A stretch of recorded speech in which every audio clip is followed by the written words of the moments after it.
Saludos, yo soy la licenciada Amneris Rodríguez Pirella y me dedico a ayudar a emprendedores y a empresarios a organizar y a desarrollar su negocio.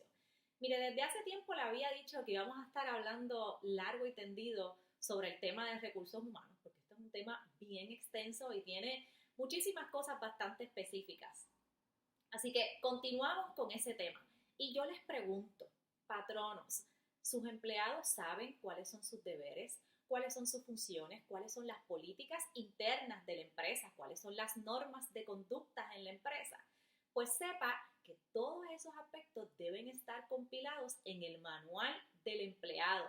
Ese documento que se considera parte del contrato de empleo y que ayuda a que las partes en esa relación de empleo sepan qué hacer, qué esperar, qué no hacer, y de esta forma el patrono está en cumplimiento y protege también su empresa. Además de que establece esa cultura de trabajo positiva en el área de trabajo porque todos estamos enterados de lo que hay, de cuáles son las reglas del juego aquí. Es importante que el patrono, una vez reclute a un empleado y ese empleado firme su contrato de empleo, le entregue copia, ya sea física o a través de su correo electrónico, del manual del empleado. Y además de que le entregue copia de ese manual del empleado, el patrono debe discutir ese manual con ese empleado y bien importante que le tome la firma en un documento como que le fue entregado el manual y fue discutido el contenido del manual con ese empleado. Así que vamos a hablar de qué es ese manual del empleado, qué 5 cosas debe contener ese manual del empleado para que sea un documento completo, para que estemos en cumplimiento y para que podamos proteger nuestra empresa. Les había comentado que el manual del empleado se considera parte del contrato de empleo y el manual del empleado es ese documento que va a tener las reglas, los reglamentos de trabajo, las normas, los beneficios y los privilegios que también va a gozar ese empleado. Pero es importante que esas normas y esas políticas internas que estén en el manual del empleado sean unas normas y políticas razonables. ¿Por qué? Porque conforme a las normas y políticas que estén ahí, si un empleado no está siguiendo esas normas y esas políticas, pues tendríamos que activar ese procedimiento disciplinario progresivo que recientemente les hablé e imponer la medida disciplinaria correspondiente, ¿no? O sea, desde una reprimenda verbal hasta un despido. Y en el caso del despido, ojo y cuidado, y por eso traigo de que esas normas y políticas tienen que ser razonables, porque en ausencia de esa razonabilidad de las normas y políticas y despedimos a un empleado, podría entonces convertirse ese despido en uno arbitrario, en uno caprichoso. ¿Por qué? Porque esas normas que tenemos en ese manual del empleado no son unas normas razonables y entonces el despido podría constituirse en un despido injustificado y el patrono tendría que pagar la penalidad de la mesada, entre otras penalidades que el tribunal podría o el Departamento del Trabajo podría imponerle. Y no queremos eso, queremos estar protegidos, precisamente queremos un documento que en donde el empleado y el patrono sepa qué esperar, qué hacer, que las reglas del juego estén claras, pero que el patrono también pueda protegerse. Así que es bien importante que en el momento que vayamos a trabajar con el manual del empleado en nuestra empresa, consultemos con un experto en el tema, le expliquemos en qué consiste nuestro modelo de negocio, cómo se da el día a día en nuestra empresa, qué políticas y qué normas nosotros quisiéramos incluir y ese experto nos va a decir si esas normas y políticas deben estar compiladas en el manual, si son unas normas y políticas razonables para el empleado y que en definitiva de igual forma protejan al patrón. Así que vamos a hablar de esos 5 aspectos que debe contener ese manual del empleado. Y vamos a comenzar con las políticas legales. Esto tiene que estar en el manual del empleado. Y esas políticas legales, entre algunas de ellas, vamos a encontrar, por ejemplo, la igualdad de oportunidad de empleo. No podemos discriminar por ninguna de las clasificaciones de discrimen al emplear a una persona, ¿no? Y esa política tiene que estar muy clara en nuestro manual del empleado. Tenemos que cumplir con la ley de inmigración y así que debe estar contenido en nuestro manual. Los empleados tienen que ser o ciudadanos americanos o, en el caso de que no sean ciudadanos americanos, pues tienen que ser personas que estén autorizadas a trabajar dentro de territorio norteamericano. El hostigamiento y el discrimen, bien importante, es una política que tiene que estar en ese manual del empleado. Y no solo que tiene que estar la política explicativa en qué consiste el hostigamiento, en qué consiste el discrimen, sino que el patrono tiene que crear un proceso de cómo va a manejar la querella de los empleados en torno a conductas de hostigamiento y de discrimen. ¿Cómo se va a manejar ese proceso una vez un empleado se queje al respecto? También debe estar contenido en ese manual los aspectos relacionados a salud y seguridad ocupacional, o sea, lo que nos dictamina OCHA, porque OCHA nos dice que tenemos que tener un ambiente de trabajo seguro y saludable para esos empleados y tenemos nosotros como patronos esa obligación legal. Así que debe estar bien claro en el manual cuáles son esas políticas de salud y seguridad que el patrono tiene que garantizarle a esos empleados. Y por último, tiene que estar la política de ley ADA, que ahí estamos hablando del empleo a personas con impedimento. No podemos discriminar en estos casos y eso es bien importante que esté contenido en el manual del empleado. Además de las políticas legales, pues vamos a hablar de las políticas administrativas, de políticas internas, porque fíjense, las políticas legales lo que la ley nos dice que el patrono tiene que cumplir en esa relación laboral, pero el patrono también puede incluir unas políticas internas que van a variar de empresa en empresa para que haya para que el empleado sepa cuáles son las reglas dentro de la empresa. Y entre esas políticas administrativas, el uso y manejo de la información de la empresa, cómo va a ser eso, cuáles son los límites, el uso del Internet, qué limitaciones en la empresa va a haber hacia el uso del Internet y de los correos electrónicos de la empresa o de correos electrónicos personales del empleado, ¿no? En horas laborables, ¿cuáles son las limitaciones en cada uno de esos temas? El uso de redes sociales en horas laborables, qué limitación, si alguna, va a imponer patrono sobre el uso de redes sociales en horas laborables y en dispositivos de la empresa. En el caso de que la empresa tenga cámaras de video dentro de las instalaciones de la empresa, pues ¿cuál va a ser ese monitoreo? ¿En dónde van a estar ubicadas esas cámaras? Porque los empleados tienen derecho a saber que en efecto hay cámaras dentro de la empresa y en qué lugares de la empresa van a estar ubicadas. Políticas de confidencialidad, no solo de la empresa, sino de información relacionada a empleados de la empresa.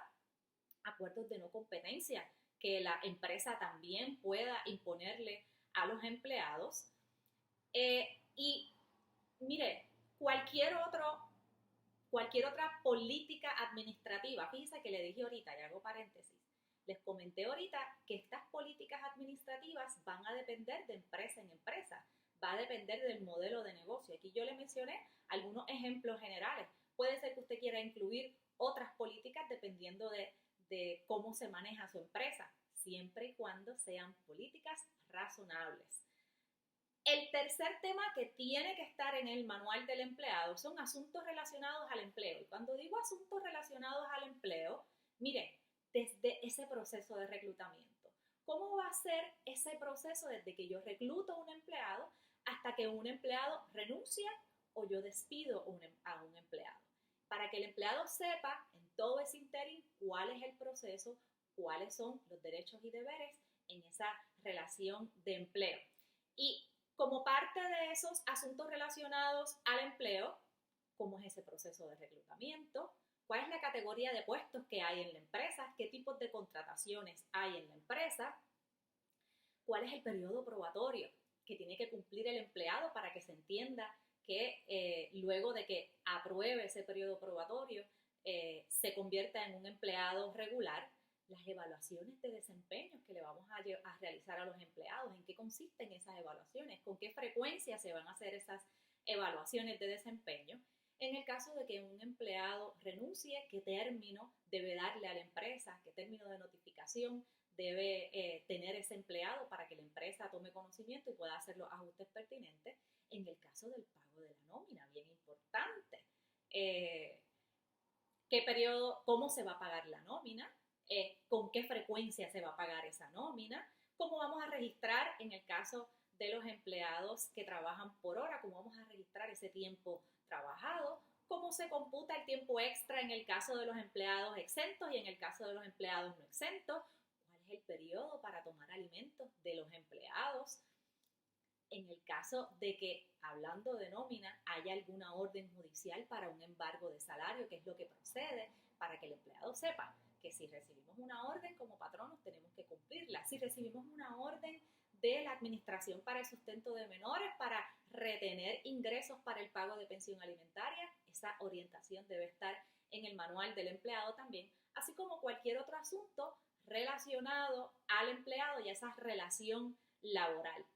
Número 4, bien importante para los empleados, cuáles son sus derechos y cuáles son sus beneficios legales, lo que la ley le impone al patrono que tiene que garantizarle a ese empleado.